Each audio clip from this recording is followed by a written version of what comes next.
கர்த்தருடைய பரிசுத்தமான நாமம் மகிமைப்படுவதாக. ஆசீர்வாதமான ஒரு நல்ல காலை நேரத்திலேயும் பாளையங்கோட்டை இந்திய தேவ சபையிலிருந்து காலை மன்னாவை உங்களுக்கு வழங்குவதில் மிகுந்த சந்தோஷப்படுகிறேன். கர்த்தர் கிருபையாய் கூட்டி கொடுத்த நாளுக்காக கர்த்தரை துதிப்போம். இந்த நாள் அக்டோபர் மாதம் 21 செவ்வாய்க்கிழமை காலை வேளை.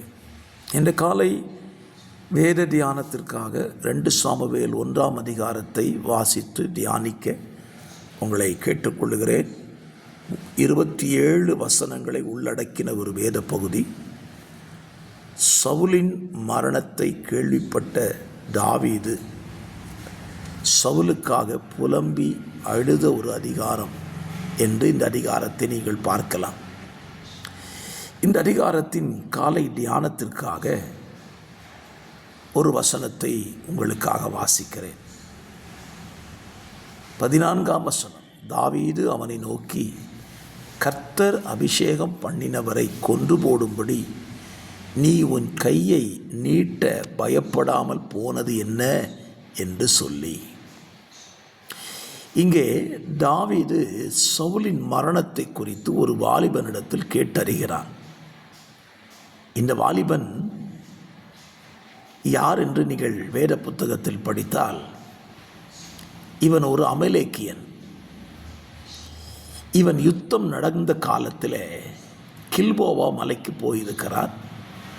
அந்த இடத்துல சவுல் தன் ஈட்டியின் மேல் சரிந்து பிராணன் போகாமல் வருத்தப்பட்டு கொண்டிருக்கிறதை அவன் கண்டான்.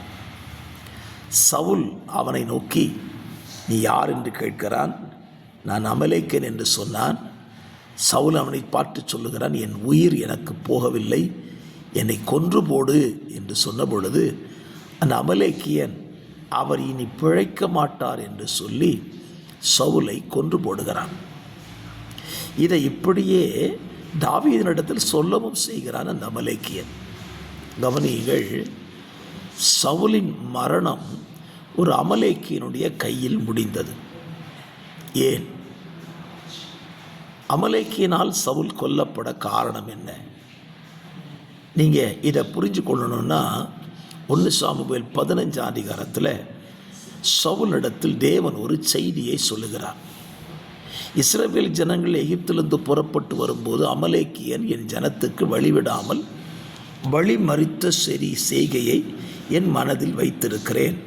ஆகவே அவனை வானத்தின் கீழெங்கும் இராதபடி நிர்மூலம் பண்ணுவேன் என்று சொன்னதை கர்த்தர் சவுல்கிட்ட சொல்லுகிறார். ஆகவே நீ அமலேக்கியரை முற்றிலும் சர்வ சங்காரம் பண்ணு என்று அவனுக்கு கட்டளை கொடுத்தார். கவனியுங்கள், சவுல் மாத்திரம் தேவன் சொன்ன வார்த்தையின்படி அமலேக்கியரை முற்றிலும் சர்வ சங்காரம் பண்ணியிருந்தா சவுலின் மரணம் ஒரு அமலேக்கியனுடைய கையில் இருந்திருக்காது. அவன் அமலேக்கியரை விட்டுவிட்டதின் விளைவுதான் இன்னைக்கு அமலேக்கியனாலே சவுல் கொல்லப்பட்டு போனான். இந்த காலத்தில் இந்த சிந்தைக்கு நான் உங்களுக்கு ஒரு காரியத்தை சொல்லுவேன். கர்த்தர் நம்மிடத்தில் சொல்லுகிற காரியத்தில் பூரணமாக நாம் செய்து முடிக்கணும். அறகுறையாக எந்த காரியத்தையும் செய்யக்கூடாது. பூரணமாய் அந்த காரியத்தை நம்ம செய்து முடித்தால் அந்த காரியத்தினாலே நமக்கு எந்த தீங்கும் வராது.